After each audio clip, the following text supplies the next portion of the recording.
It's here. Welcome to the very first episode of the Joy Journey podcast. I'm Jillian Shecker, and I'm so happy to be here with you. I definitely met a lot of resistance to get this one in the books, but I'm glad that I got it done, and I hope that you enjoy this heartfelt share. In this episode, I'll be sharing my personal story, the highs, the lows, everything in between, a little bit of tears, a lot of laughter, and just some realness, things that led me on my path to dedicating, my life and my mission to helping others just like you to reconnect with joy. We'll dive into what joy really means. What the heck is it even? Why is it so much more than just feeling happy? We'll talk about my journey through loss, grief, addiction, and how sobriety actually unlocked joy for me. We'll talk about the creation of the joy method and the joy sessions and how that all came to be. And if you've ever struggled with addiction or the desire to numb or avoid the hard stuff, people pleasing or feeling stuck, this episode is for you. You're not alone. And when you're ready, I've created a map to help guide you back to joy. Hey there, it's Jillian, your guide to all things joy. And this is the Joy Journey podcast. Oh my God. Welcome to the Joy Journey podcast. My name is Jillian Shecker, and I am your host. I am so excited to share with you that this is episode 1. We are here. I'm doing it, even though I met a lot of resistance in order to get here.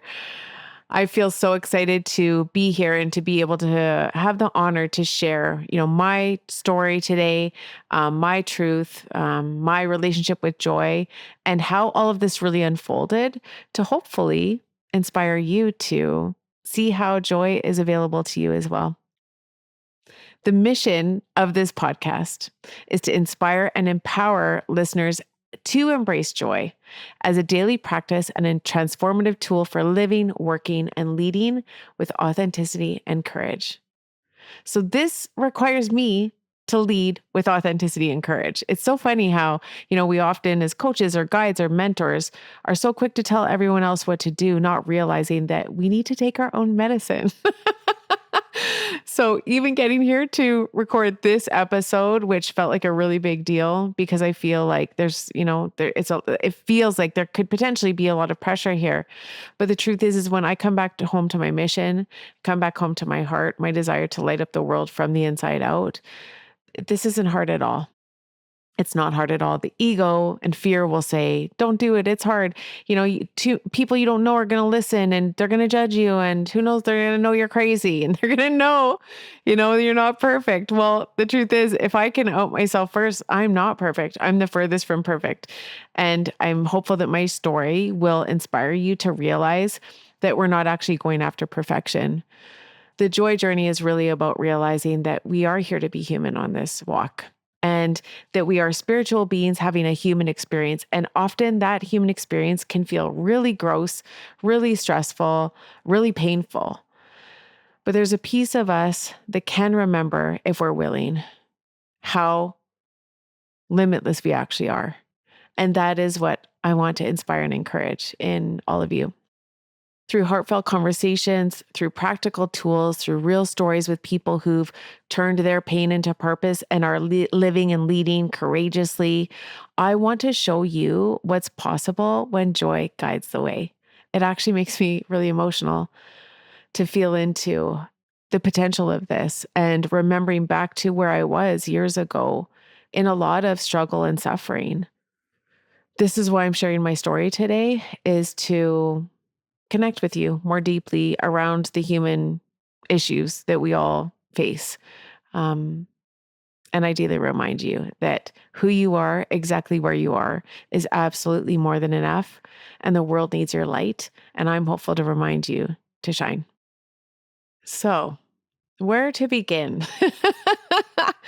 Where to begin with joy? This feels like such a loaded question. But I'm just going to tap into my heart and share from my heart. What does joy mean to me? In my years of experience with joy, with others, what I've learned is that joy is actually different for everyone. It is not one thing. And no matter who it is you're speaking to, no one actually will really ever know what joy means for you. And I find that that's a pretty beautiful thing. Joy is personal. And from what I've learned and experienced, joy is actually alignment with what you most desire to experience. It's alignment with what you most desire to experience. So this can be a lot of different things. Joy is alignment with what you most want to experience, and it is also who we are by nature. I share this in almost every talk that I give because when I share it, what I notice is that the whole crowd will soften. They will release their shoulders, and it appears like something has been lifted off of them, like a weight has been lifted. And I believe it's because we have that inner knowing and that remembrance that it is who we are, that we are love and peace and joy by nature. And that in the humanness on earth and in the human realm, we make this very complex. We make it so much more complex than it ever needs to be. And so it's remembering that rather than pushing or forcing, what if everything you desire was available to you as you release what is no longer working? So this brings home the point that I will make more than once on this episode today, that joy is not just a feeling. It is a practice and it is a way of being. And our joy requires us to meet it regularly. It is an absolute practice. It does begin within and it requires us to tend to it. A question I'm often asked is, have I always been joyful? Or am I always joyful? It makes me giggle because I'm like, no, obviously not. I can be an absolute joy hole. Just ask anyone who's really close to me, my husband, my brother. I am I have the worst potty mouth in the world and I'm fairly fiery. So when I get angry, I get angry. And as a manifester in human design, anger is my not self, meaning like that's what shows up first to show me when I'm out of alignment. So when I'm out of alignment, I get fairly angry and that would appear fairly human with a lot of swears. So joy is who I am. I love, I've always been a joyful person. I love laughing. You can tell. I love laughing. I love having fun. I love inviting in lightness. I believe that what joy requires, aside from us tending to it, is curiosity and so much compassion. And we'll get into that a little bit later. But it really requires curiosity and where can I invite that lightness of being? Because life can get so heavy. The humanness is so dense. And I think it's so important to invite in that light. So that's a very important piece of like what I've done over the years. But I remember as a kid being very joyful. I remember, always loving flowers and animals and oh my God, horses. I love horses. I still love horses so much. And I still love all of these things so much. And they absolutely do bring me joy. Nature, love, family, connection, simple things actually have always brought me a lot of joy. So while I have always been, I would call myself, a more joyful person, there are places in my life where I look back where I can see that I left joy by the side of the road. Places where I disregarded myself, I abandoned myself. And when I look back far enough, I can see that these places for me, so the shadow experience of my joy when I was younger looked like a lot of codependency. I was raised in an alcoholic home, loving and alcoholic home. And so I learned from a young age to disregard myself, that was how I felt safe. I disregarded myself and overlooked my own feelings to ensure that everyone around me was comfortable so that I could still feel loved and appreciated and valued. So I spent a long time overlooking myself and I got further and further away from myself until I was in my 20s. And while I had avoided drinking most of my life until that time, I started turning to alcohol just to have fun. So I was having a lot of fun with it. Flash forward, my father had a heart attack when I was 31 and he died. And it exploded my life. I remember I was doing hair at Aveda and my boss and friend came up to me. And she's just like, your stepmom's on the phone. And her face, I just knew. I looked at her face and I just knew. And I got the news that he was gone. And the rest of that time was such a blur. But I remember very clearly that I just wanted to curl up into a ball and stay there for a very long time.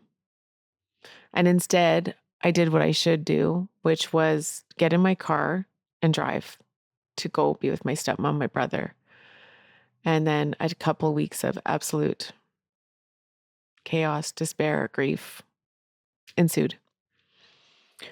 But when I look back at that time, I can see where I could have chosen me instead. And I don't know what that looks like because I don't necessarily regret what I did. I feel like with everything, these are the places where we get the opportunity to go back and recollect ourselves and reclaim our joy. And so from that point forward, that's where I can see with drinking, where it shifted from just drinking to celebrate to drinking to numb.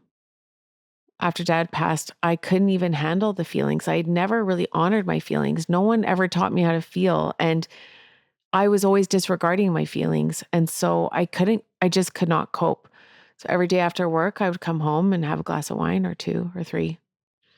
And this led to a substantial drinking problem where by the end, I was blacking out every night. And it still makes me emotional.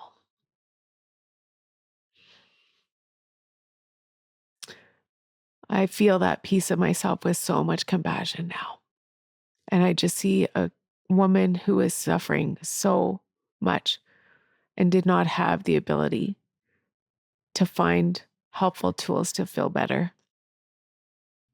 I look back now and I see a woman who was doing her best and trying to actually feel better. In Law of Attraction, Abraham Hicks speaks about how those suffering with addiction are actually on the right path because at least they're trying to feel better. It just isn't working for them. If you are in the spiral of addiction, I want to just take a moment and send you so much love. And perhaps I'm here to show you that it is possible to feel better. Now I have to check to see if my makeup's wrecked. Okay. Well, I said there was going to be realness and tears and laughs. And the truth is, joy is all of it. Joy is all of it. It's the grief, it's the pain, it's the lightness. We cannot experience joy if we're not willing to experience all of it. You can see now how actually I'm able to feel. I feel all the time. I cry all the time, and I really do celebrate how accessible my feelings are to me now. I consider that a gift. Nearing the end of my addiction, I experienced what I call my 3 dark nights of the soul. And people often talk about a rock bottom. Mine was long. And the truth is, I experienced a miracle. I was able to see and experience the opportunity for atonement. I'm just feeling back into that time where I knew I was done. I was done because I knew if I continued to drink, I would either die or harm someone else. And there was a point where it was just, I was done. I spent a lot of time sitting with myself. It was a very deep, sorrowful, but also joyful time. It was a place where I actually came back home to myself. It was a place where I connected so deeply to myself and God, spirit, creator, whatever that means. That sense of the beyond and the universe supporting me. And I atoned for everything that I had done up to that point. I was able to thankfully release the shame and guilt and regret of all of the mistakes that I had made, knowing that I could take all of those lessons forward and do what I had not been able to do previously. I had been granted wisdom to bring forward. And this is where, in the joy work, we talk about the opportunities for growth. Every week in the Daily Joy Journal on Fridays, we go through what were your opportunities for growth this week? What can you glean? Because when you can glean the wisdom from any mistake or accident or experience and bring it forward, you get the opportunity to release what is no longer serving. Atonement is huge in the joy work because many of us are actually walking around with so much shame and guilt. And what I truly believe is that shame is good for the 1 second that it supports a shift. During this time when I chose sobriety, I was reading Marianne Williamson's Law of Divine Compensation. It was in there that there is the most beautiful passage around releasing guilt, and it freed me. It absolutely freed me. I will link it below. When I chose sobriety, I reclaimed joy and I began to feel again. After years of numbing and disregarding and sacrificing, I was finally able to make myself and my feelings a priority. It was a miracle, and it scared the shit out of my family. Sobriety was the beginning of all of the joy work. And what I want to be really clear about, I'm sure I'm going to be doing episodes on sobriety. I would actually love to have some guests on to speak about sobriety. A lot of the programming that I do, it actually supports sober living. But what people don't realize is sobriety is not about any particular substance. We are all actually addicts when you think about it. We are all reaching for something to feel better.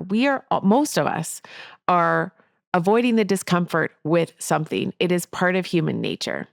So my question for you is, what are you avoiding discomfort with? What is that behavior? What is that substance? And what I invite in, and this is kind of what we walk out in the joy work, is sobriety is not about a particular substance, but sobriety is really simply about the courage to feel. What if you were able to meet discomfort head on? Move through the things, the challenges, the grossness that you're avoiding in order to get to the other side.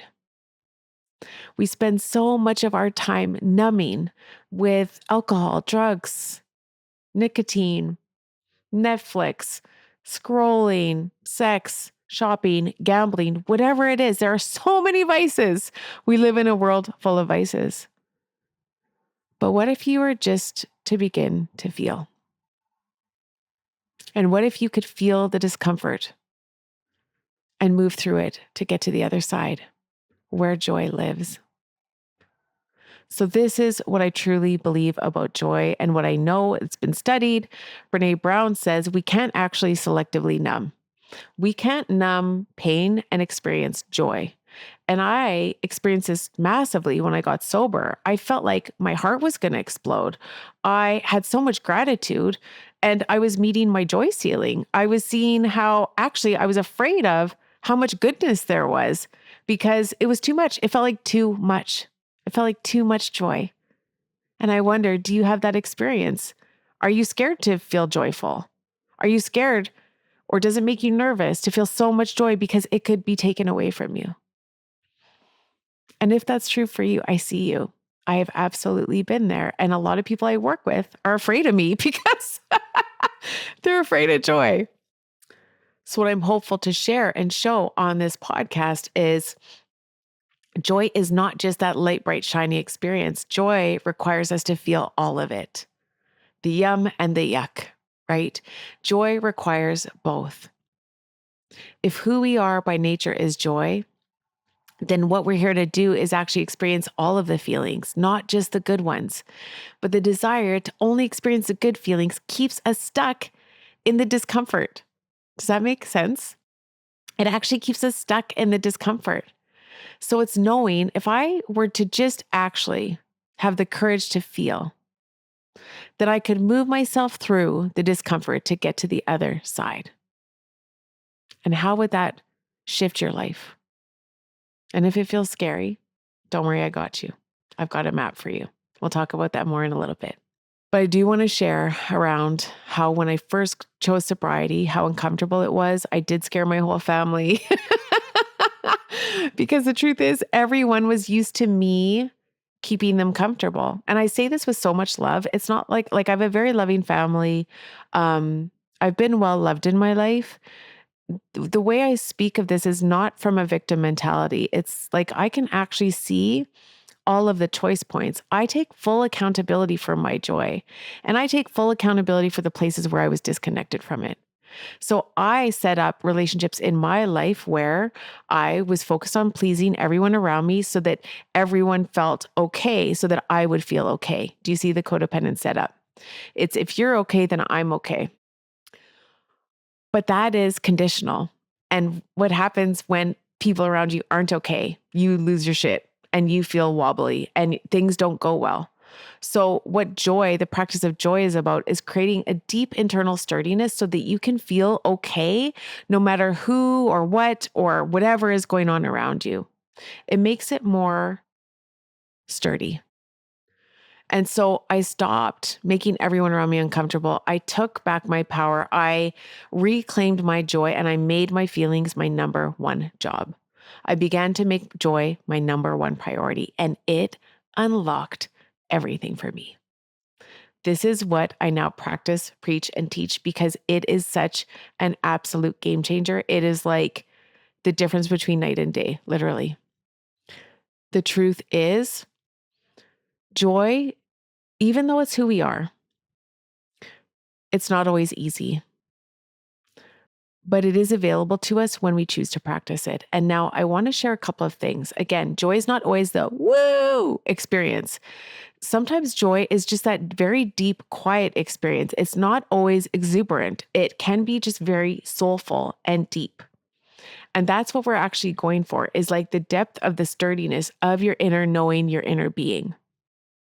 If you wonder about joy being our nature, just think about animals. Think about baby goats. Think about babies, right? Like, just like our natural state is actually so simple. It's actually joy. It is actually love and peace. So allow that to be a reminder for you that it gets to be easier than we can even imagine. So joy requires us to remember that it's who we are, okay? It's not always bright and shiny. Sometimes it is deep. And if you've also had this experience of, losing someone you love and experiencing grief and joy at the same time, it's like the grief is present. You're absolutely grieving the loss of your loved one, but you're also like in so much gratitude for how much love there was. Joy is available to us when we choose to practice it. I know so many people who get angry at the choose joy phrase or have gotten angry. And I could see how that could make you pissy. I could see how frustrating that would be if you're like in despair and someone is saying it's a choice. Like, there are places in our lives where we don't actually feel empowered to choose certain things when we are attached to the external circumstances. But what I teach in the practice of joy and in all of the joy programs is that joy is who we are. So we actually want to focus on the internal experience of joy and alignment with what we desire, rather than making it conditional. So joy, when we're in despair, might feel like completely impossible. But what is possible when you're in despair is feeling a little bit better by using your mind as a magic wand, by honoring your feelings and allowing them to move through instead of resisting them or getting stuck in them. This is what I teach with the joy method. We'll talk about that in another episode really fully. I'd love to explore it more fully. But the truth is that we have so much power that we don't realize in our thoughts, in our mind, and in our feelings, in our hearts. And so when you realize this, you can start to work yourself up what we call the emotional vibrational scale, from fear at the lowest end to joy, peace, love at the top end. I want to talk about joy and discomfort for a minute. Joy is not about bypassing the hard stuff. Joy is actually about walking through discomfort in our lives with courage, knowing it will feel better on the other side. I'm going to say it again. Joy is not about bypassing discomfort. It is not something you can fake. Joy requires us to move through discomfort to get to the other side over and over again. And this is what we call the practice of joy. As humans, we want to feel comfortable all the time. The truth is, comfort will kill us. Comfort told me to keep drinking and smoking because I didn't want to face the grief and the despair around losing my father.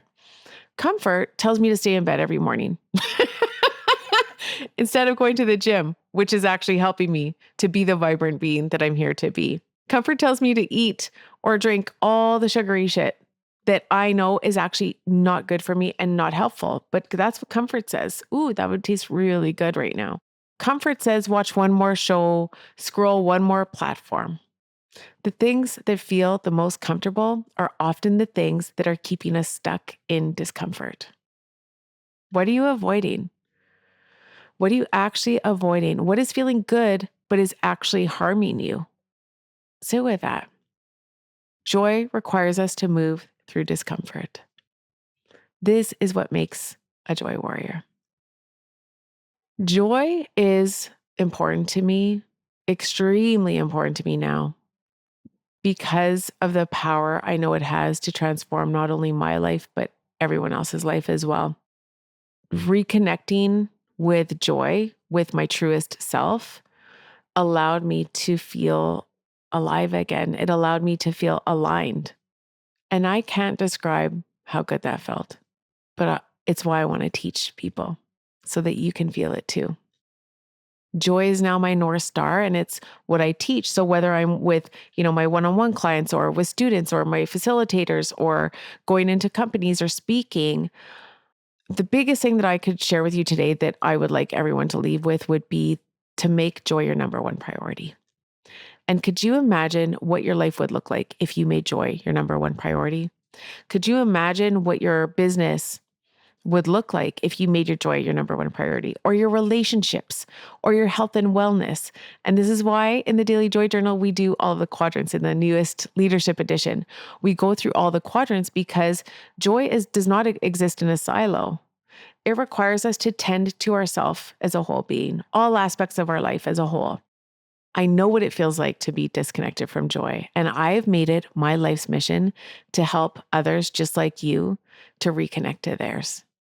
So how to reconnect to joy? Well, this again, because joy is personal, this will look different for everyone, but I do teach about the practice of joy. And I feel like joy requires us again to meet ourselves and create space for it. Joy requires space for us to remember it. Okay. So I believe in what I call a daily joy practice or a daily joy ritual, which is us showing up for ourselves and our joy for, 5, 10, 15, 30 minutes a day, whatever feels most aligned for you, to connect with yourself, connect with your heart, check in with how you're feeling, make yourself and your joy a priority. When you do this in your life, everything will shift for the better. It feels like magic, but it is actually you simply walking the walk.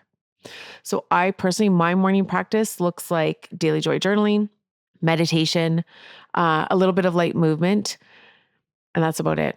So it's daily. It's like, if I don't do this, shit hits the fan.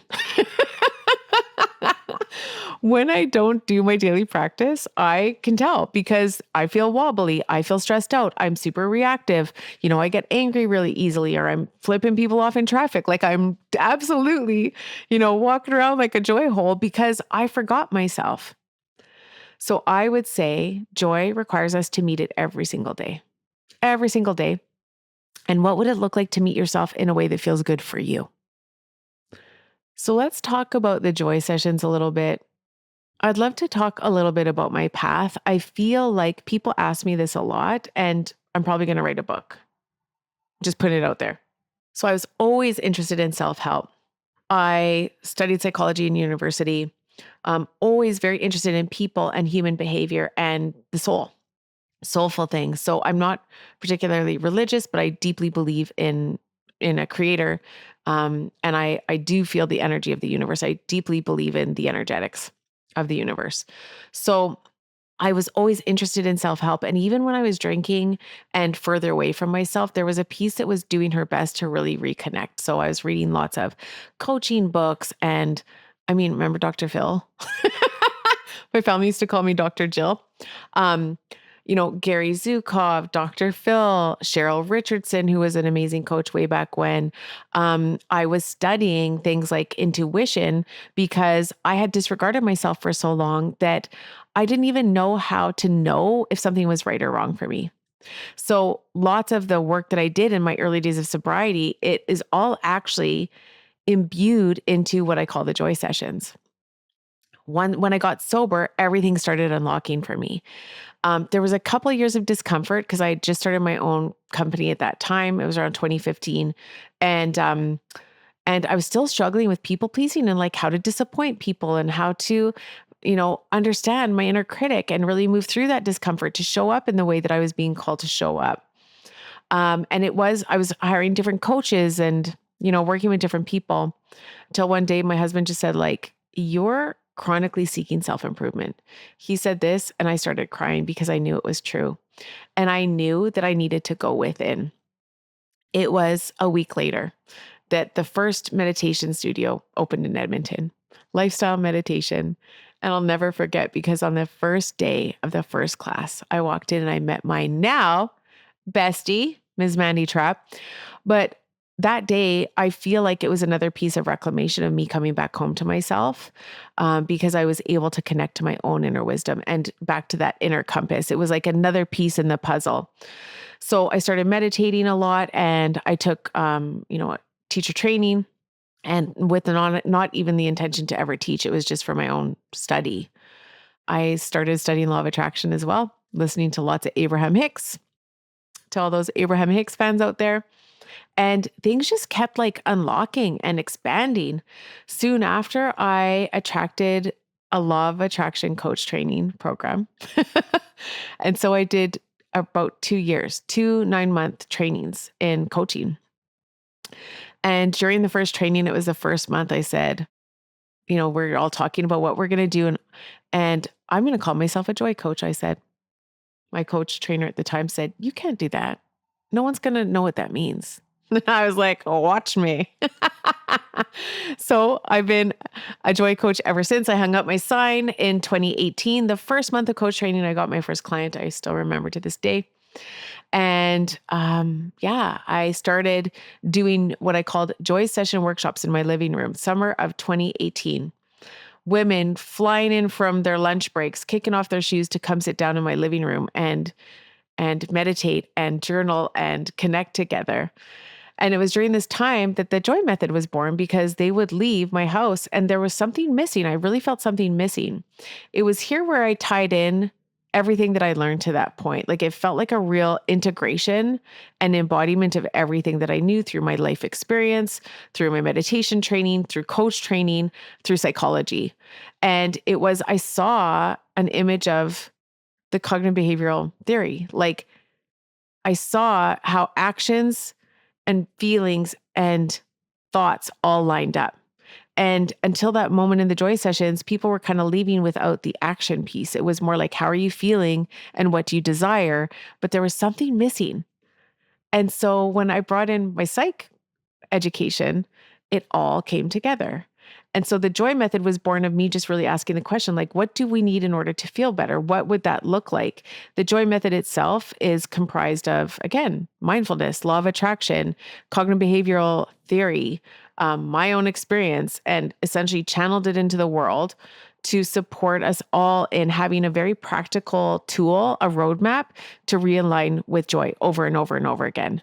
So the joy sessions are a style of workshop that now we've opened up our fifth intake for the joy session facilitator program, certification program for anyone who wants to actually teach joy in the world in this way. And so there are 30 amazing certified joy facilitators in the world right now. We're lighting up like a field full of fireflies. Um, and the joy method is built into all of the joy sessions as well as the daily joy journal. So we're now into the second round of the daily joy journal. I just recently published the second edition, the leadership edition, which does focus on all the quadrants of our lives, because it was like remembering that in our businesses, in our busyness, we can't forget about these other aspects. If we forget about it, then we get out of balance in all aspects. So it's really focusing on all aspects of our lives to align with joy, make how we feel our number one job, build joy back into our lives, back into our strategies to experience ultimate alignment, as much alignment as possible in this beautiful life. What's feeling exciting for me right now?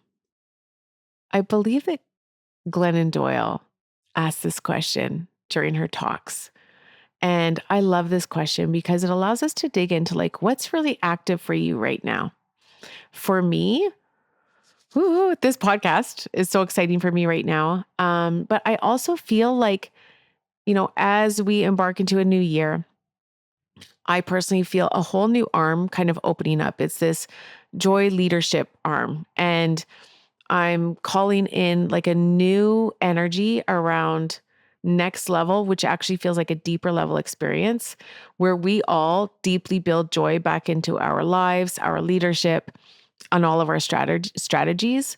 So I really feel called to, work with in teams and leadership teams, and with those high level leaders to support more of like a trickle down. I feel like, we're getting it in terms of sharing the joy method and joy for everyone at their journey, on their journey at different levels of their journeys. We're teaching others how to teach this work in the world to empower people to practice joy in ways that feels good for them and light up the world from the inside out. And now it feels like this new piece of unlocking kind of a lot of magic. I'm not exactly sure what this looks like. I'll be excited to do another episode to share like what this whole arm looks like. But we've got, a joy method certification retreat happening. We've got a joy leadership 12-month program happening, and then a joy council mastermind, which feels so exciting. I have full shivers when I think about all of this. So it feels like things are just opening up. And as a manifester, I'm just following all of my creative urges. I have a beautiful team to support my energy. Again, energy is our number one job. So when we think of feelings, our emotions as energy in motion, joy is really energy in motion. And if we're sacrificing or people pleasing, we're actually leaking our energy. So what part of the joy work is, and what I'm walking out this year, I would say, is really inviting in support so that I'm not the one doing it all. The lone wolf mentality is gone, friends. It is time to call in support. We cannot always be giving. It is time to open up to receiving. This is actually what flow looks like. So I believe that we get to light up the world and be in massive joyful abundance to make the impact that we're here to make in such beautiful ways, with energy, with overflowing energy. Rather than giving from depletion, we give from the overflow. What would your life look like if you were to do that? And so that's what I'm really excited to teach at a whole new level this year, is giving from overflow, but also receiving, getting back into balance, inviting in more flow, inviting in more ease. What does more ease look like for you this year? So those are the things that feel really exciting to me. And what is most exciting about all of it is that I get to bring it here onto this show with special guests and have some coffee talks and just show up so real and genuine to share my heart with you. I'm just so excited. So I think the bottom line that I would leave you with today is knowing that where you are, exactly how you are, is not only enough, it's actually perfect. And when I look back at my journey, I see all the places I might have left joy at the side of the road.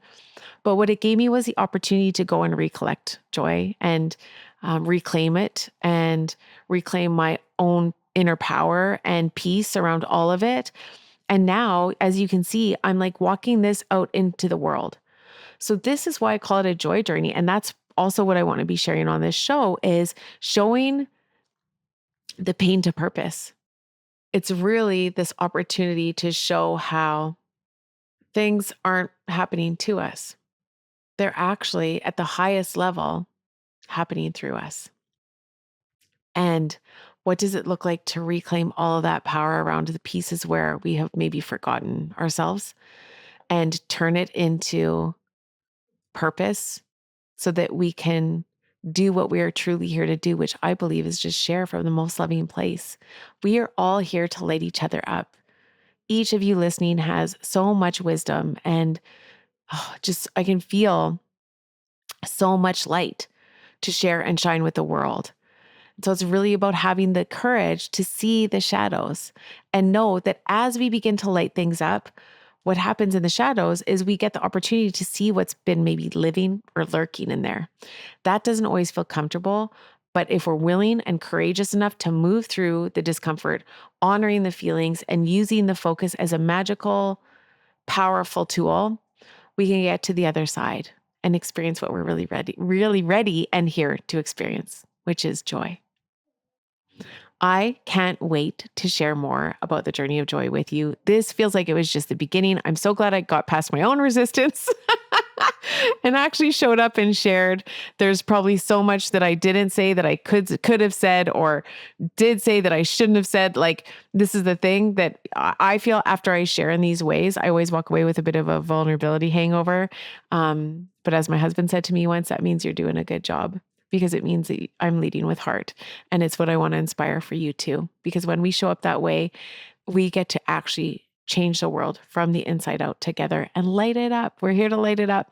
I can't wait to share more about the journey of joy and explore this with you in the form of trainings and interviews and bringing on guests and having some coffee talk and really just reminding us all how easy it gets to be, that we get to bring joy along the way, and that at the end of the day, we are meant to feel good.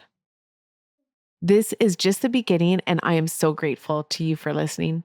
Should you want to connect, you can find me on most platforms: Instagram, Facebook, LinkedIn. I'm Jillian Shecker, and feel free to reach out.